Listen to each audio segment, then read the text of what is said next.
Welcome back to the Charlène Gisèle Show.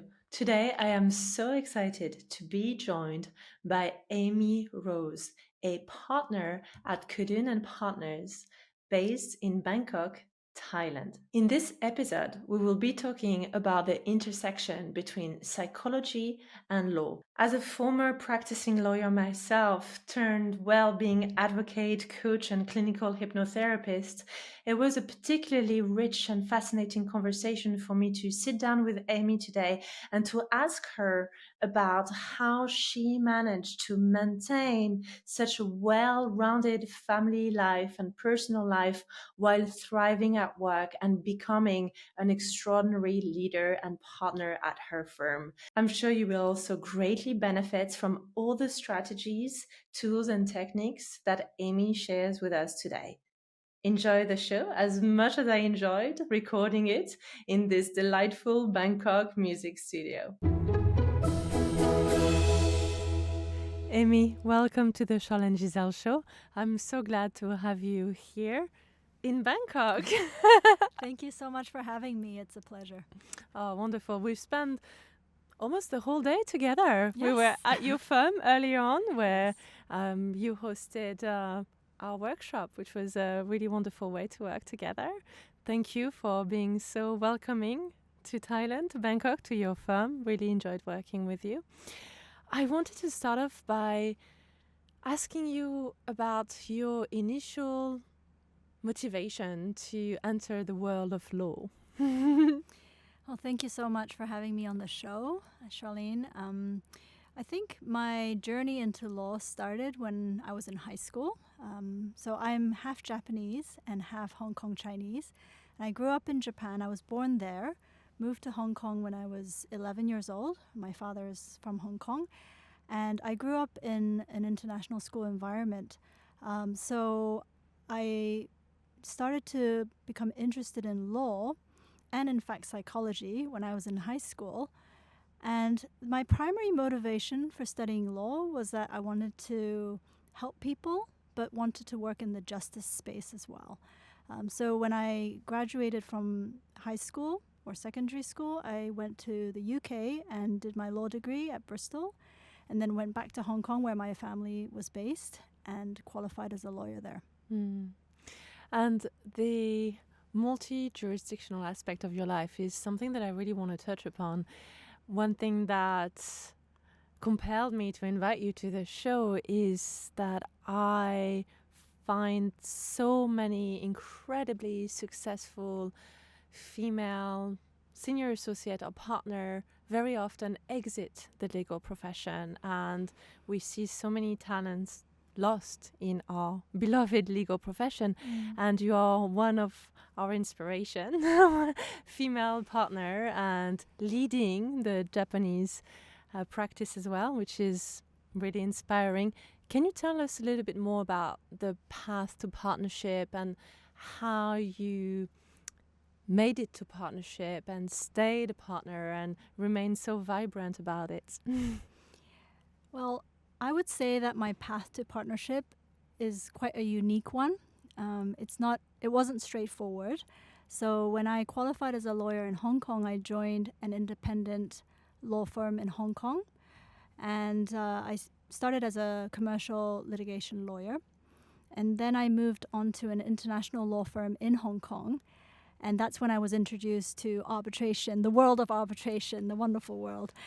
And in the international law firm, I practiced in both the litigation team as well as the international arbitration team.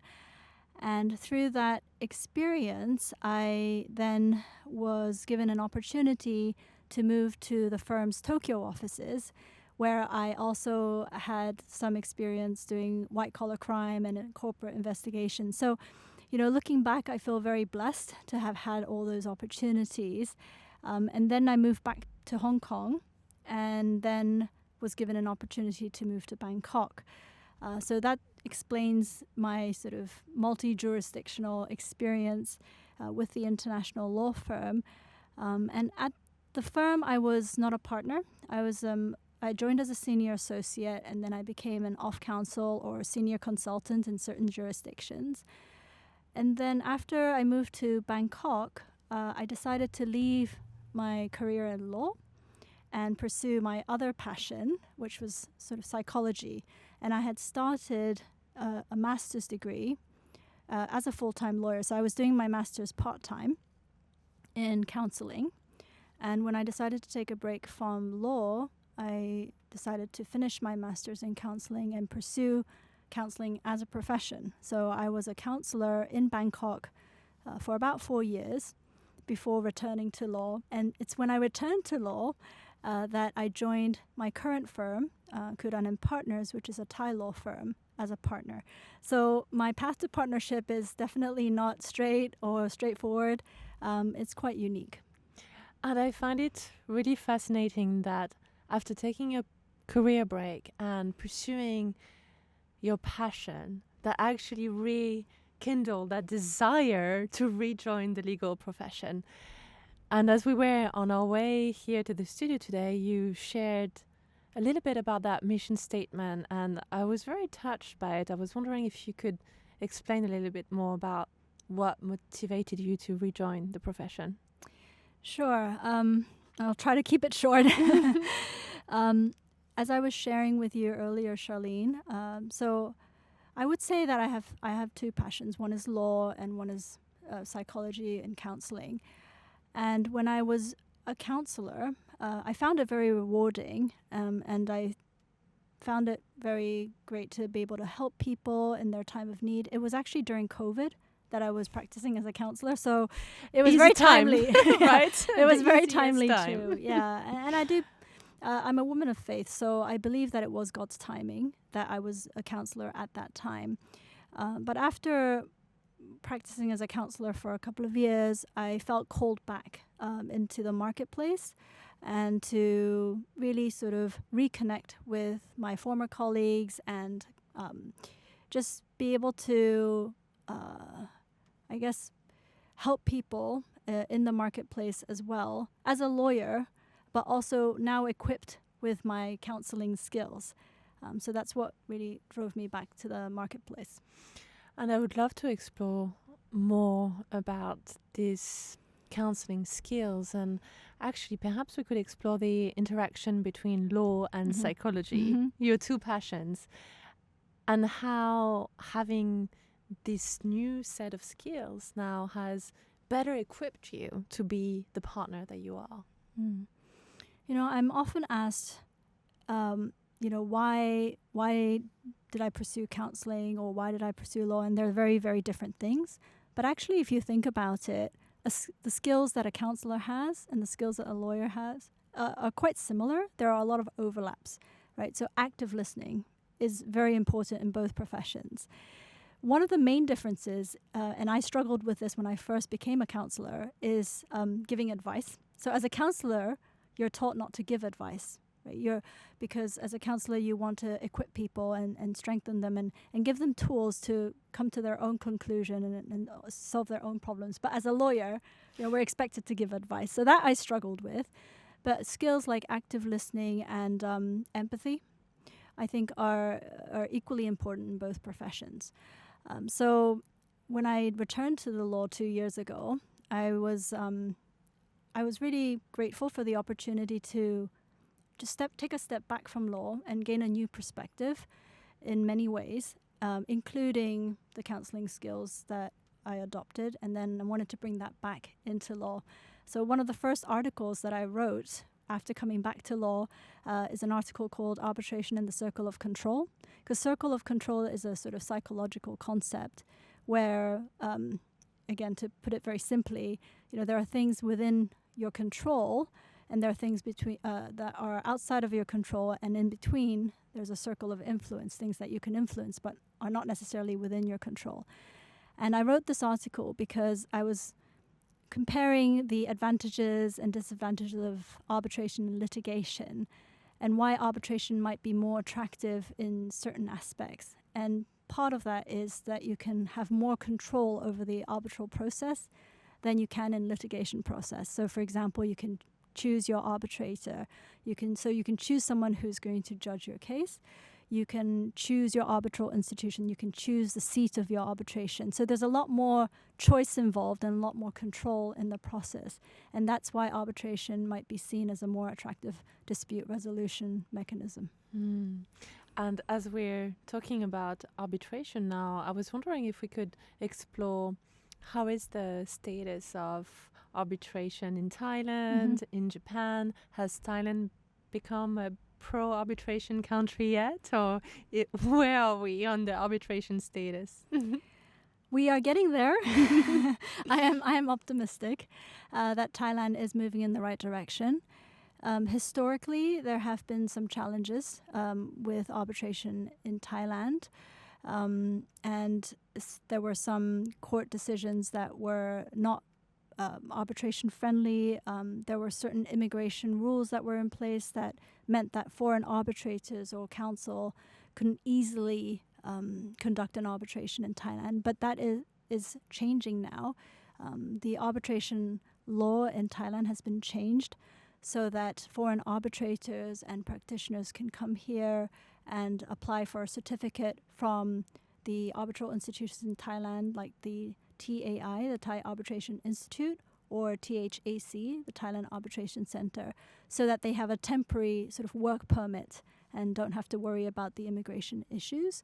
There have been a number of Supreme Court decisions in Thailand which are pro-arbitration, so the court's not interfering with the arbitral process or enforcing awards, foreign awards that have been rendered. So I think we're definitely moving in the right direction. The Thailand Arbitration Center is very active in promoting arbitration internationally. So we have an ADR week coming up in September. That's exciting. It is. And how do you feel the progress of becoming pro-arbitration in Thailand is, if we compare it to the progress in Japan? I would say that they are equally sort of moving in the right direction. Japan also is starting to become more active in promoting arbitration, and typically Thailand and Japan are both known to be non-litigious. Japanese people and Thai people prefer to mediate, prefer to resolve disputes outside of the courts. And therefore outside of arbitration. But I think arbitration, the fact that it's confidential in nature, has been a strong point in attracting Thai parties and Japanese parties to arbitration.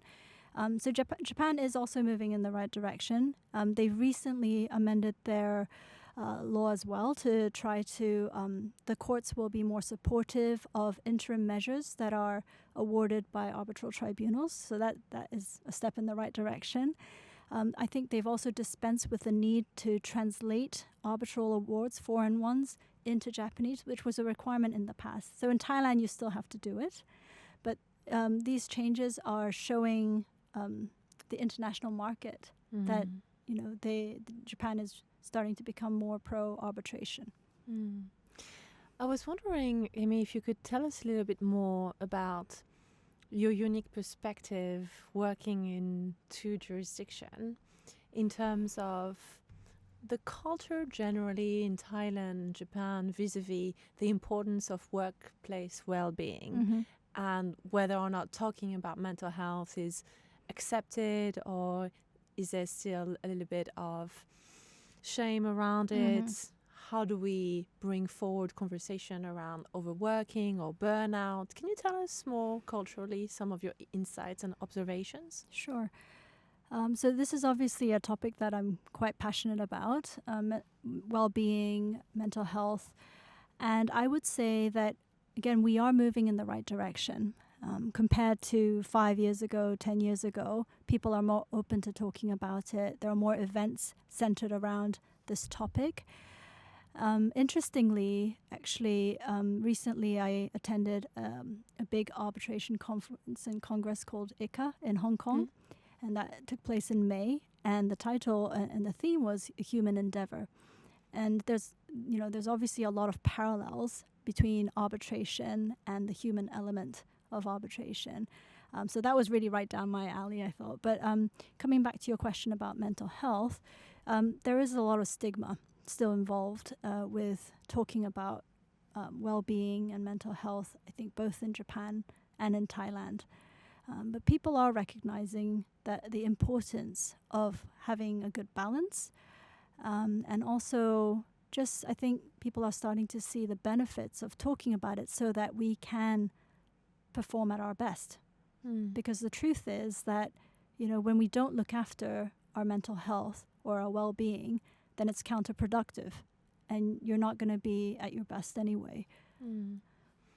And having been a counselor and now being a partner, I wonder if you've observed any resistance from partners or associates generally towards counseling or therapy or coaching. Do you find that generally speaking, lawyers are pro or perhaps not so pro getting personal therapy, counseling or coaching? I think it really depends on who you speak to and which culture they come from.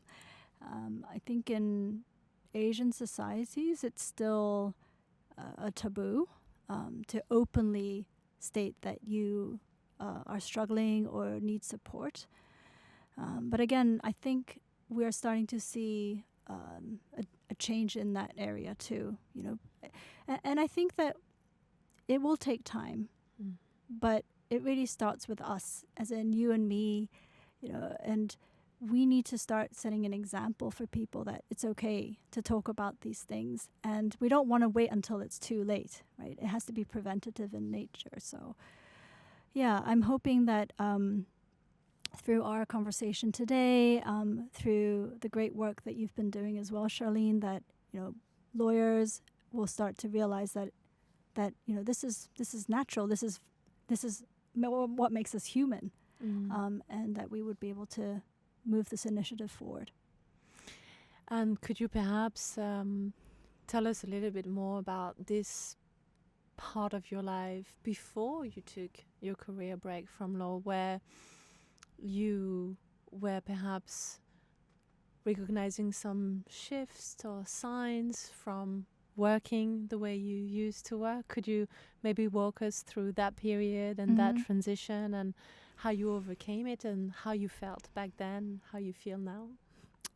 Yes, it was, looking back, I had realized that I graduated from university, went straight into the conversion course that I needed to do in Hong Kong, and then straight into my training contract, and then qualified and just practiced as a lawyer for many, many years, partly because of my personal reasons that I had to support my family and provide for them. So I felt that I needed to do that as a good daughter would.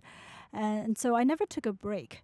And looking back now, I realized that perhaps, I was quite tired, but not really recognizing the signs.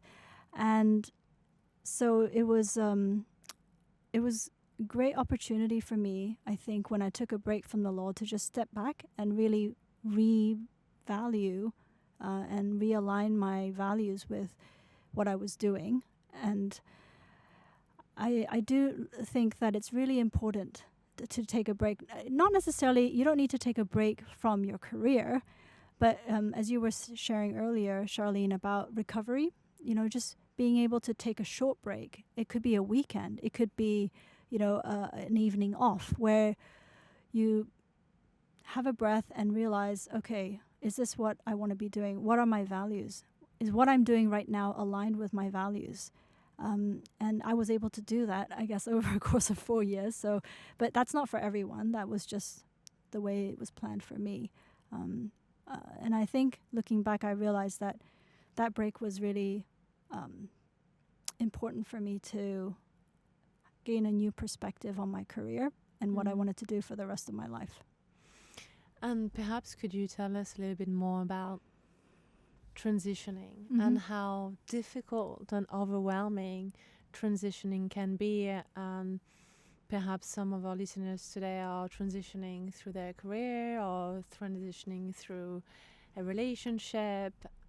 I know you have so much experience with transitions, and I was wondering, with your unique perspective as a former counselor and as a partner, first, what is a transition? What is transition anxiety, and how can one cope with transition more positively, psychologically?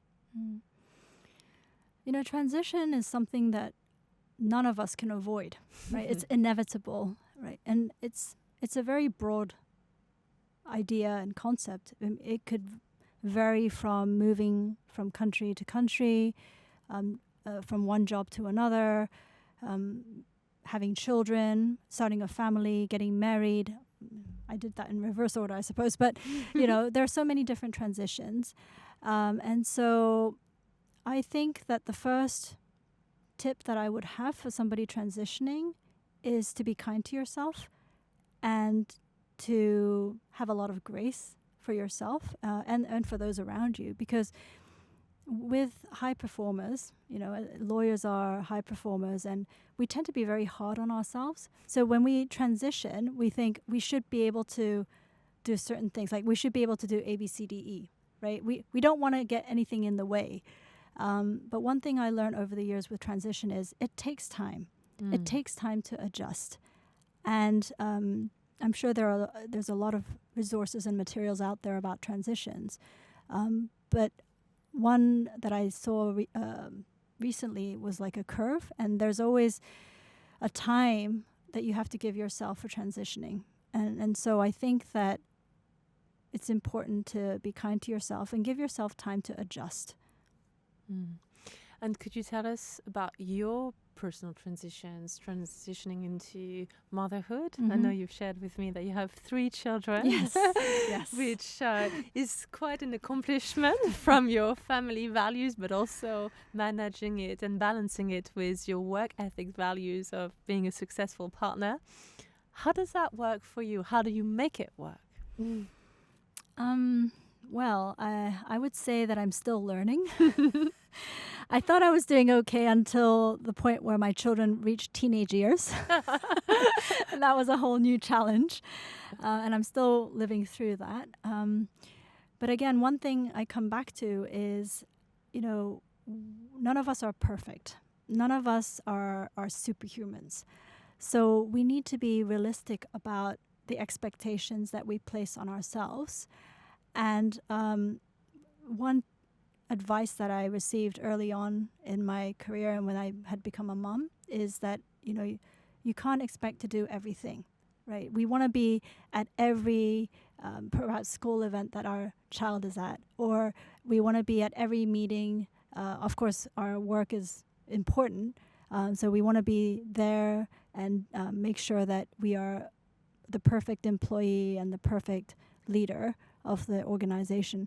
But sometimes you need to be able to make sure you assign good balance and that you can't be a superhuman. So it's okay to learn from mistakes, or it's okay to prioritize things at different times. Could you share some of the things that you do daily or weekly or monthly that have contributed to maintaining your well-being? Sure. I think well-being also is a very subjective thing.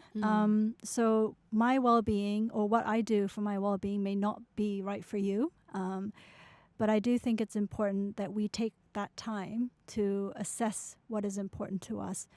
So for me, because I am a Christian and I get a lot of energy and strength from spending time with God, and just it's really every morning I spend about 10 or 15 minutes reading the Bible and just spending that quiet time with Him. And that sets me in a right track for the rest of the day. Of course, there are challenges and difficulties that come that are unexpected. But I feel that when we do that first thing in the morning, it's a bit like the reframing that you were talking about earlier in the workshop. It really makes a difference. I also try to exercise 2 or 3 times a week. And that helps me as well. But one thing I learned from your workshop is that I should probably work out in the morning as opposed to late afternoon or in the evening. want to really go back to what you mentioned about reading the Bible for 10 to 15 minutes, because I think in many ways what you're doing there is setting yourself up for success. It's powering up your mind, right? It's warming up your brain in a really positive way. How do you make it work? Is it a habit? How did you build this habit? Because forming good habits is really hard, right? But breaking bad habits, I think, is even harder. So maybe right now somebody is listening thinking, well, what I do is I get out of bed and I go on social media, or I go straight to my emails. And I would love to build that 10, 15 minutes. Perhaps for them is meditating or writing down your thoughts or journaling or reading the Bible, but doing that one thing that is going to warm up your mind in a nourishing way. How did you build that habit? And how do you maintain it? I would say that it was a journey for me. I had heard about the benefits of, spending quiet time in the morning and reading the Bible for many, many years. And I think I may have tried it a few times and then gave up. But I do think consistency is important. And as you were sharing earlier, Charlène, having an accountability partner is important. So for me, I started the habit and I just tried to be consistent. So I would, find the same place, same time every day to just continue doing the habit. And I think it probably took me maybe 2 weeks or 3 weeks, and it just became part of my routine. And then I saw the benefits that I could reap from it, and so that kept me going. And my husband is my accountability partner, so he would keep me accountable to make sure that, I'm forming these good habits. And are your children respectful of these habits? Or do they try and seek your attention? How does it work? Do they know the boundaries? Do they know about this habit? Do they respect it? Yes, they do. They are a bit older now, so they're more independent as well. But yeah, they know that mommy spends time in the morning with God and reading the Bible. And is there something in the evening that you do on non-working day that also nurtures your faith, your well-being, your self-care, time with family? How do you safeguard that? So in the evening, we've decided as a family to stop looking at our phones at a certain time. Now, I know with work it's tricky, and there are times that I have to make an exception to that if I'm expecting, urgent emails to come in. But generally, on normal days, it is possible. And again, consistency is key. So we just try to put away all our devices and then spend that time together as a family. And that's worked really well. So that's a habit that we've started, and now we all enjoy. I'm sure with teenagers that would have been a challenge. I'm sure they would have been met with at least some form of resistance. Absolutely. There were many family meetings about this. How did you sell it? Give us the pitch. I think one of the advices that I would give parents who have younger children is do try to avoid giving them a phone until high school if you can. It is getting more and more difficult because, a lot of it's getting younger. The age that children are getting phones are getting younger as well. But I would say that there are a lot of benefits in trying to put that off as much as possible. One person made an analogy of, giving the phone as giving the keys of your car to your child. You wouldn't give your keys of your car to your child and say, hey, take it for a spin. You wouldn't, because you know that it's dangerous. And the phone has so much. I mean, it's basically giving your child access to the entire world, right? And so you've got to put limits on it if you have to give them a phone.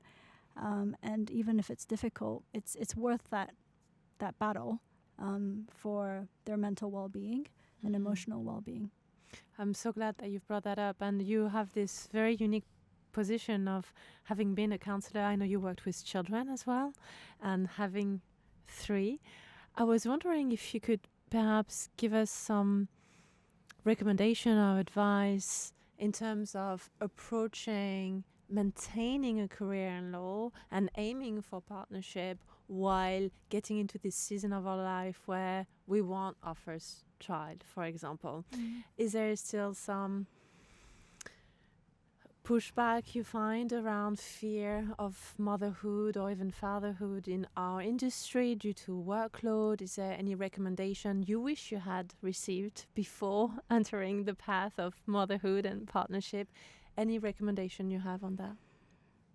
Yes, I feel very blessed because I was, at the time that I had my first child, I was working in a firm that was very supportive. I think this is where, choosing the right firm that are aligned with your values is important. I was working in a firm and for a partner who himself was a family man, right? So he set a great role model in terms of what it means to be a successful lawyer and a good father. And then I remember when I joined another firm and had my second child, one of the partners of that firm, who I barely knew, but he wrote me a message to say, "Congratulations, I'm so happy for you." And it was a small gesture, but it meant a lot to me that someone would take the time to congratulate me for having a child. And so I think that choosing the right firm that values and admires their associates or partners of having this dual role of being successful as a lawyer, but also being successful in your family or in your relationship is important.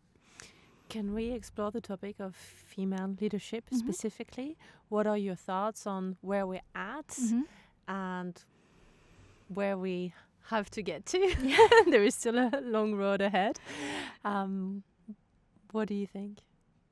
I do think that we've made a lot of progress thanks to the many amazing women and male champions before us that have paved the way. But I do think that there's a lot more to be done. And that's a good thing, right? We can continue to grow and learn and develop. And so, in my time as a counselor working in a school with children, I did notice that there are still biases and double standards that we apply on children. And I think it was in the book Lean In that also gave this example. But when a little girl is being assertive in the playground, they are described as being bossy. But if a boy is being assertive, then he's got leadership skills, right? And so I feel that that's starting to change, but we still have a long way in not eliminating, but working on those biases, I suppose, and making sure that we're not applying double standards to boys and girls. And it starts at that age, but we're seeing that still in our profession as well. And I think that it's important that we need to raise awareness and continue to raise awareness that leadership is not about gender. It's about the quality, right? It's about the character of the person who is in the leadership position.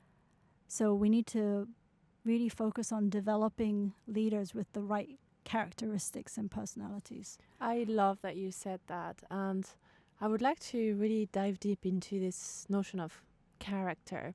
One thing that you said earlier on today is you mentioned active listening, and you mentioned this concept of really emotional intelligence that is key as a counselor when you're guiding someone, and how relevant that is in law. Do you think there is still work to be done in terms of equipping our partners, our leaders in law firm with these emotional intelligence skills and tools? Are we giving the tools? Are we learning them in law school? I didn't, and I'm seeing a gap. I would love to get your insights on that. Yes, I think so.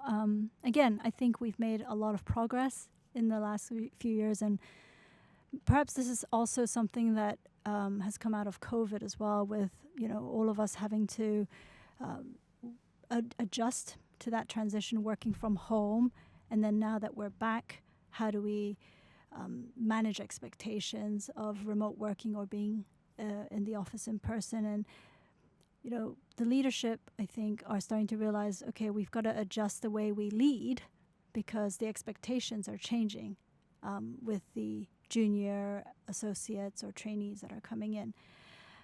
So I think that, yes, it's important for leaders to have those active listening skills, empathy skills, but I also believe that it's really important for a good leader to just think outside of themselves and really build people up. Really, intentionally make it their goal to bring out the best in the associate, bring out the best in their team members.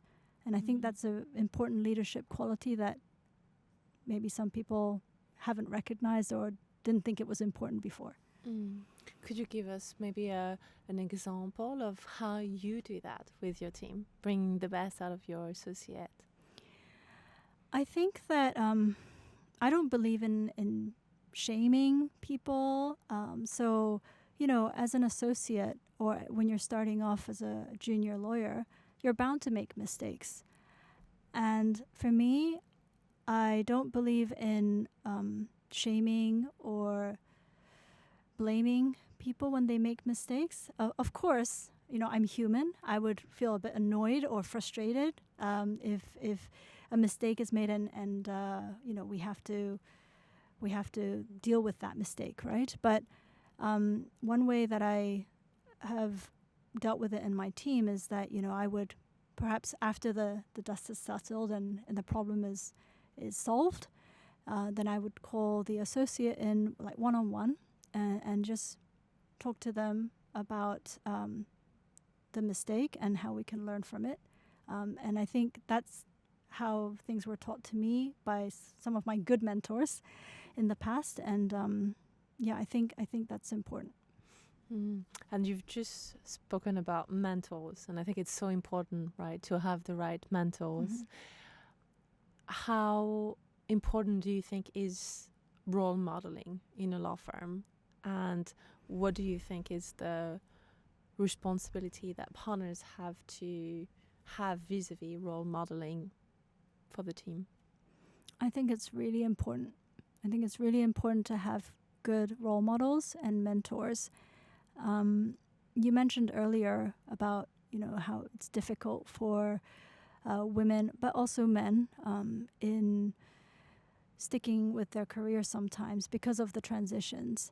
But when you have good role models and mentors who have either gone before you and shown you the way, or who are supportive of the challenges that you're going through and steers you in the right direction, that could really make a difference for retention, for keeping the right talent.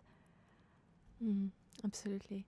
I was wondering if you've observed some psychological archetypes in lawyers that can perhaps contribute to lawyers overall as a profession being quite prone to burnout, such as the fact that we're quite keen on detail, so perfectionist.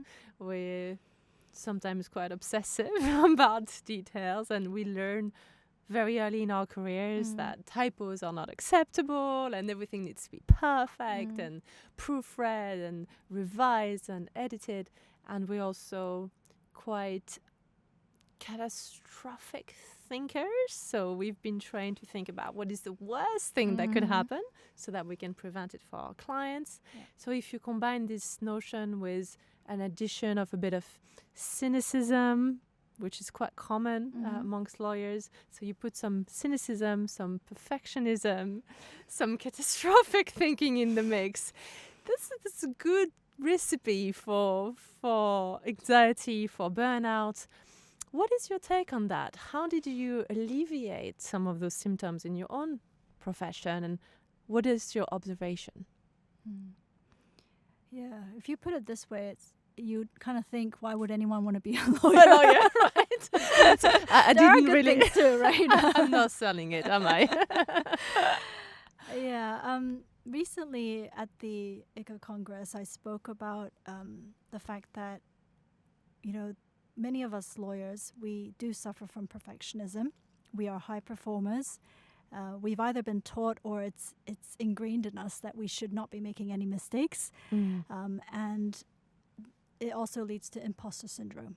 Yes.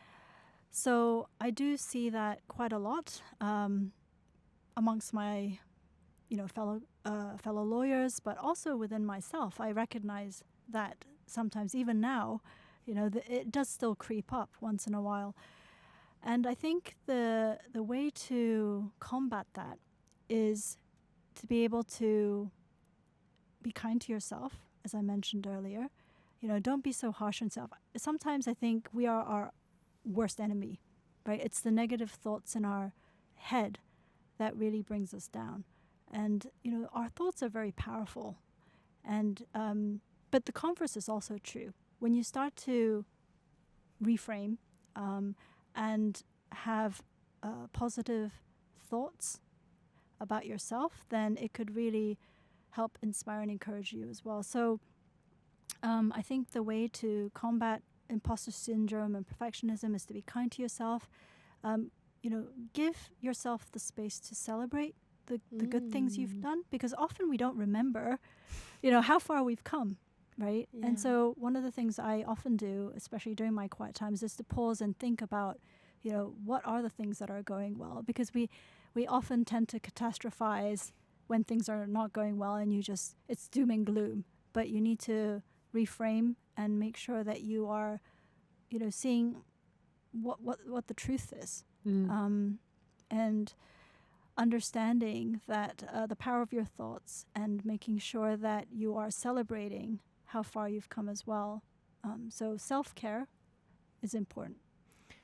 It's unusual, but I say that in the most positive way, to hear a partner use the word celebrating success. Because very often when I have those candid conversations, I find that the more successful we are, more successful we want to be, the harsher we become on that given success. Instead of looking at what it is that we've built so far, we look at everything that hasn't even been built yet, right?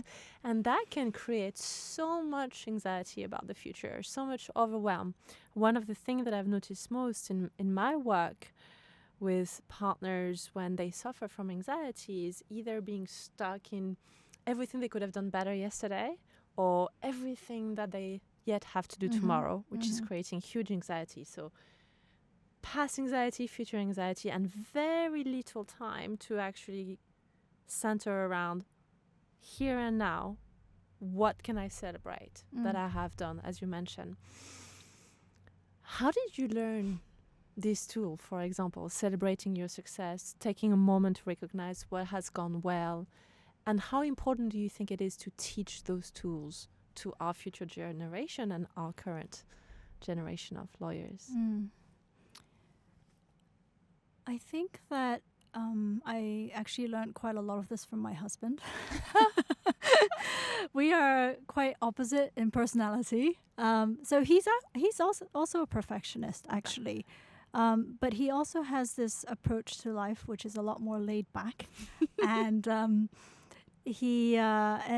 I think also learning from our children as well, through parenting, I realized that when I see these attributes in my family members, I realize, okay, now we need to remind each other about the positives and how far we've come. And so I think that's how I learned it. What was the second part of your question? How can we teach it to our peers and future generations? Well, role modeling, as you said earlier, I think is important. So if you are leading a team and your team has done well, I think it's important as a leader to really encourage the team of having done a great job, and also just celebrating and being present. I think one thing you mentioned earlier, Charlene, which really struck me was, we're always kind of like either regretting the past or thinking about what we could have done better and then worrying about the future. But I think being present is something that is important and helps you to also have a clear mind and focus. And it's hard, right? It's hard because there are a lot of distractions. Yes, Yeah. so many. How do you avoid some of those distractions in your day? I know you're very good at setting boundaries and staying focused, and you've spoken to me about smart work and how we can work smarter instead of working harder. And I felt very inspired by that conversation. I was wondering if you could share a little more about what you think working smarter means. I think being present certainly helps. I think in this day and age, because of technology, we are so easily distracted. But we come back to the basics, which is, and I often have this conversation with my husband because we are parenting 3 children. 2 of them are teenagers, and screen time is an issue. And I say, we often say, look, if you're talking to someone, you have to look at them, make eye contact, because that makes them feel that they're listened to and they're valued. And the hidden message, of course, the implied message is, you are important enough that I can put down my phone to pay attention to you. And it's the same with our colleagues, right? If you are looking at your computer screen while your colleague is speaking to you, you're not giving them the message that whatever they're saying is important. So I think as a partner or a leader, making that time. Of course, time is an important commodity, right? So we have to just be present, make that time, and teach that to our team members as well. Mm-hmm. The number of time I've had associates in coaching session saying, they were talking to a partner in their London or New York office or wherever it might be in the world, and they walked in and they were really looking forward to that conversation, and the partner they spoke with did not look at them because they were typing an email and they were greeted with yes or no. And that partner, I'm sure, had all the best intention in the world, and when I then speak to them, I systematically get the answer, but I'm so busy. Mm-hmm. And of course, we're all so busy. But then the message that it sends to the associate, as you said, is, well, probably to not walk back into that partner's office, or not to be feeling heard or seen or valued as much as they would want to. I was wondering if you have any other insights from your psychological background into how can partners help their associates feel more valued day to day when they are so time poor. They have very little time to give, but how can we give attention and recognition with as little time as possible, but as much impact as possible? I do believe it's quality, not quantity. Yeah. When I was working for the international law firm, it was great because we had a sort of support network of, we actually created a sort of parenting community, and we got resources from London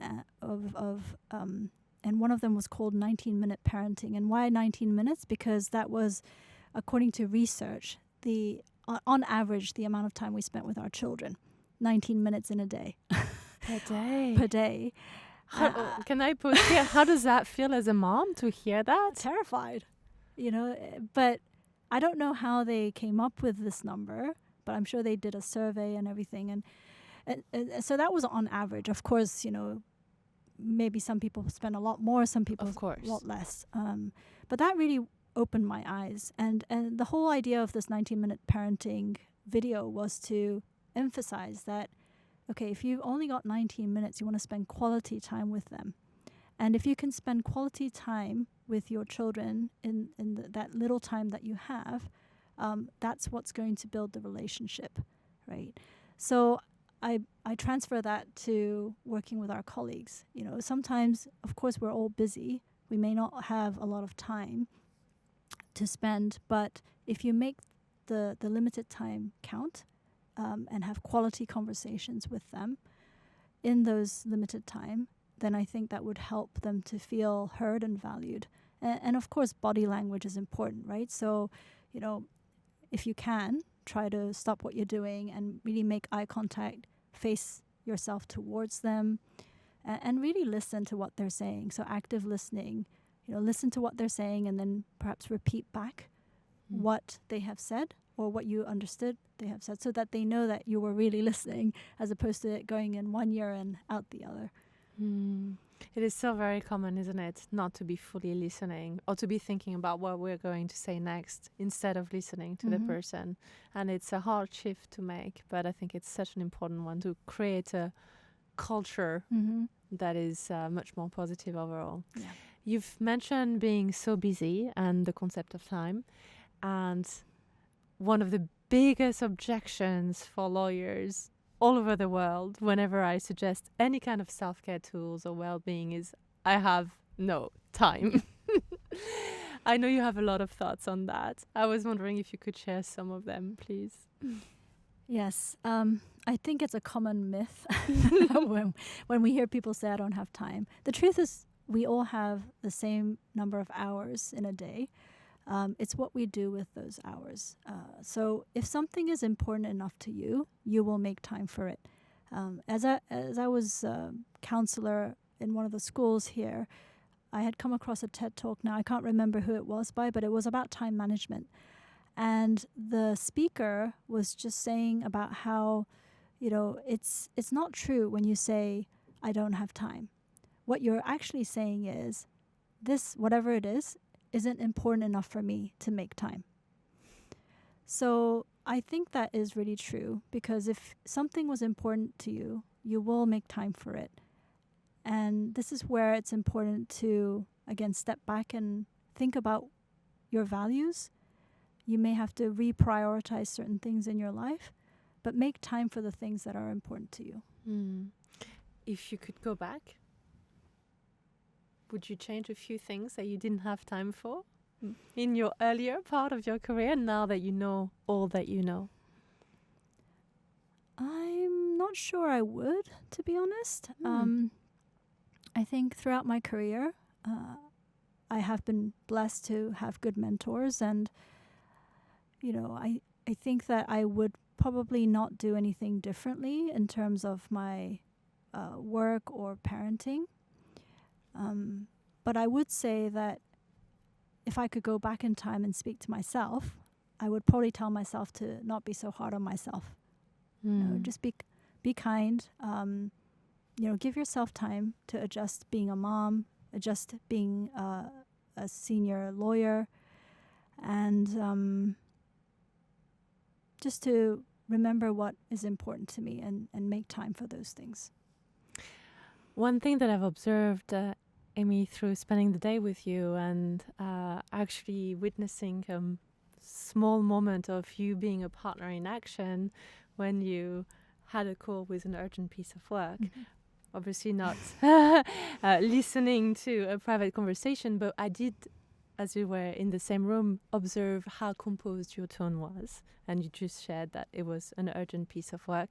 And I really took notice of your tone and your disposition. And I was amazed by how composed you remained, how calm you were. And obviously being a breathwork coach, I also noticed that you breathed really calmly through that conversation, which sounded like an urgent type of conversation where I know most people... I think it was my email apnea moment. Yeah, well, you actually avoided it and you did really well.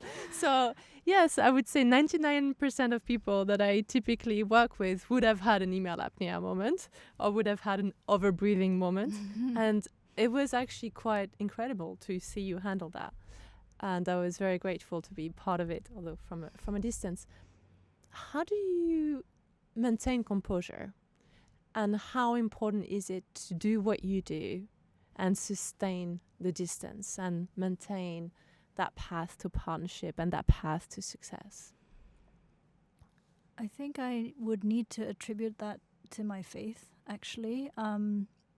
Spending that time in the morning to get myself in the right mindset and right frame of mind really helps me. And for me, spending time with God and just drawing on His strength and His peace helps me to then let that flow out during the day. Now, of course, I'm human.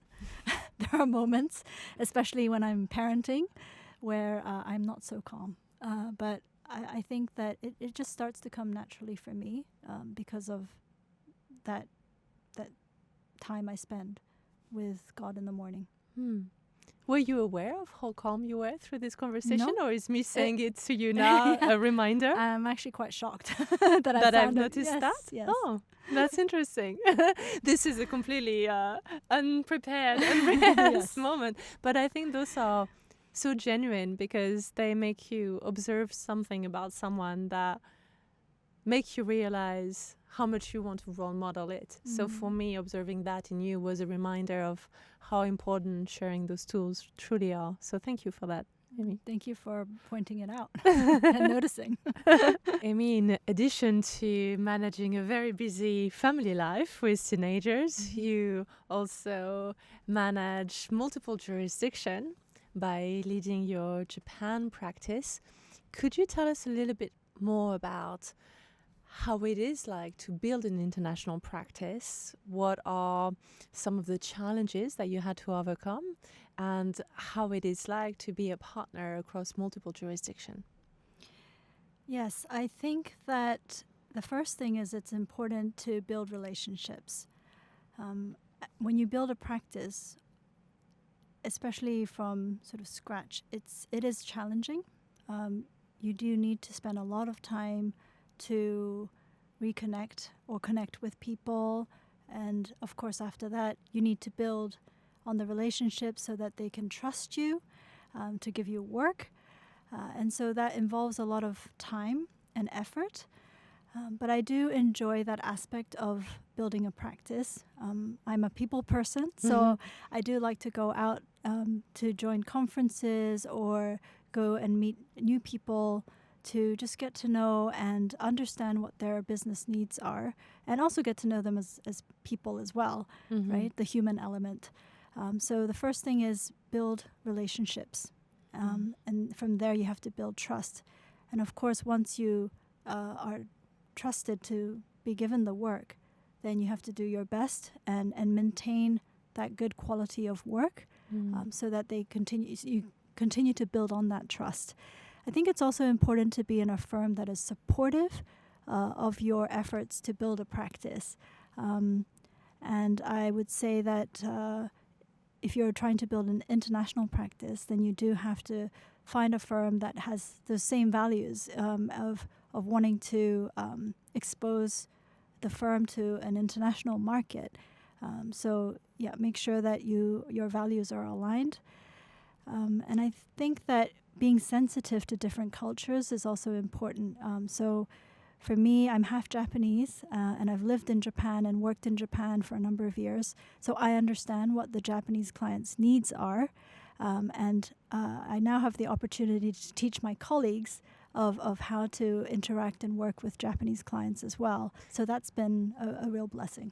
And do you find that your work personality or persona or characteristic or attributes when working in Japan change slightly from when you are a partner in Thailand? Do you have almost an alter ego, so to speak? I don't think so. I think that, when you're client-focused and client-centered, then you adapt to the needs of the client. So I don't think my role has changed so much, but I do think that the persona that you have, depending on the nationality of your clients, can change. Yes.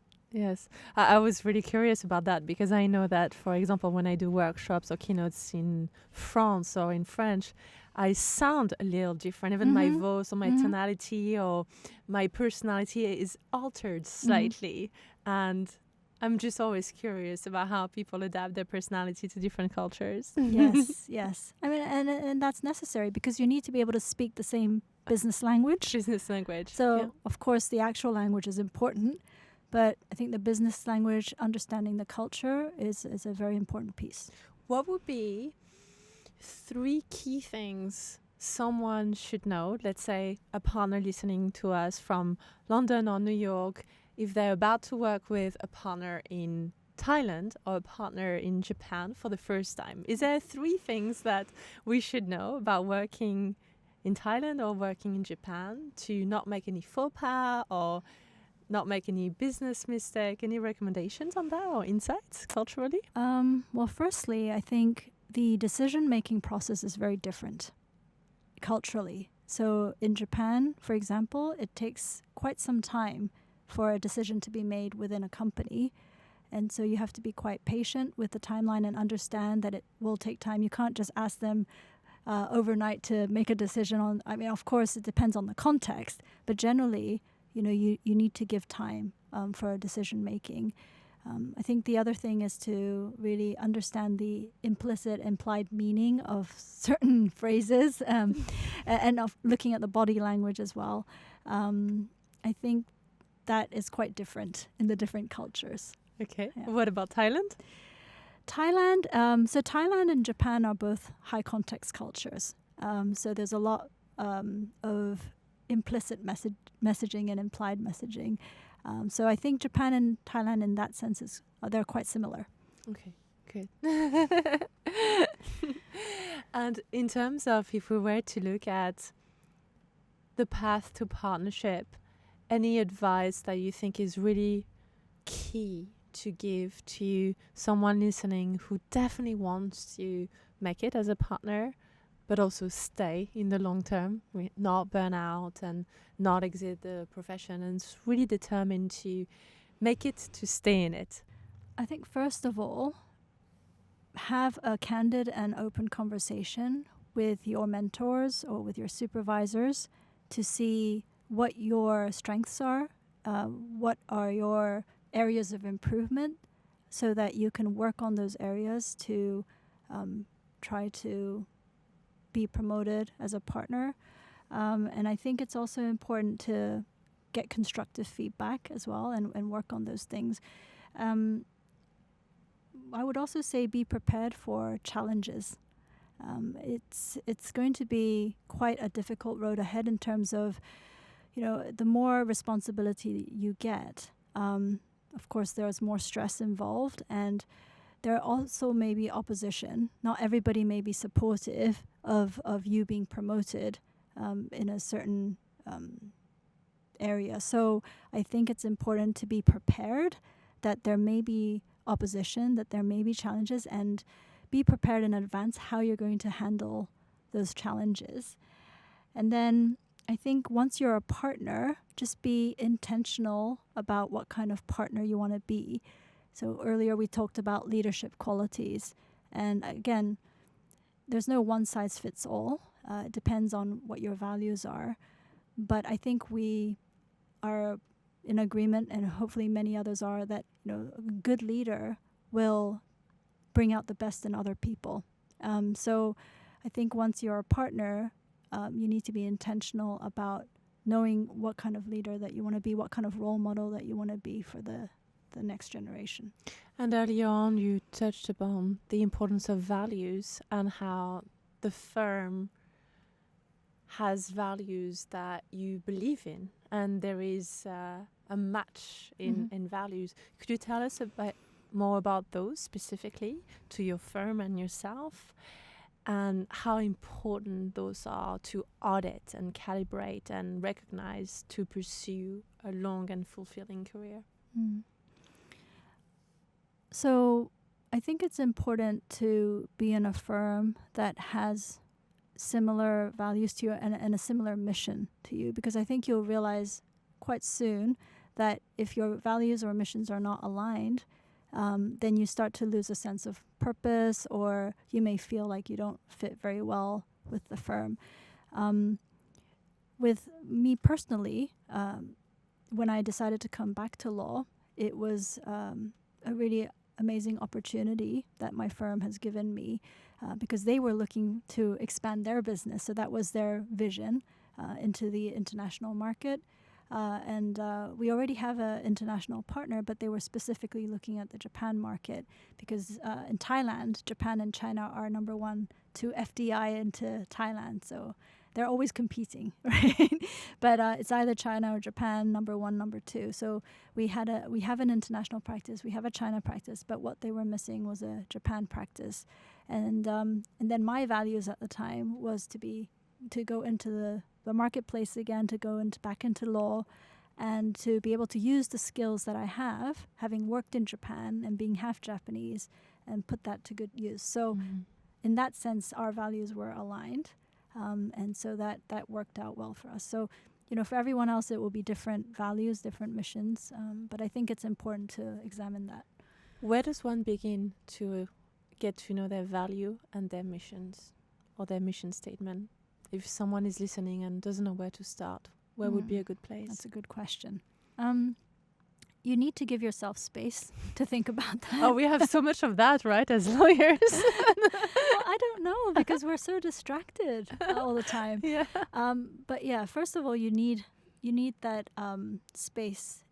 And when I say space, I'm not talking about physical space, although that helps, but really your mental space. So again, that could be a weekend, that could be an evening off, that could be a gap year, if you're able to do that. But just giving yourself space to really think about what is important to you. What is important to you, and where do you see yourself? I think setting goals will help you to know what your values are as well. Like, where do you want to be in 5 years? And then examining your heart and your motives as well. That's important. But that's a really big question. It is. We could probably spend a whole podcast talking about that. That's part two then. Yeah. So the last question I would like to leave you with is a question perhaps deeply personal, but where's your heart for the future, and where do you see your mission statement going? Where do you see your future?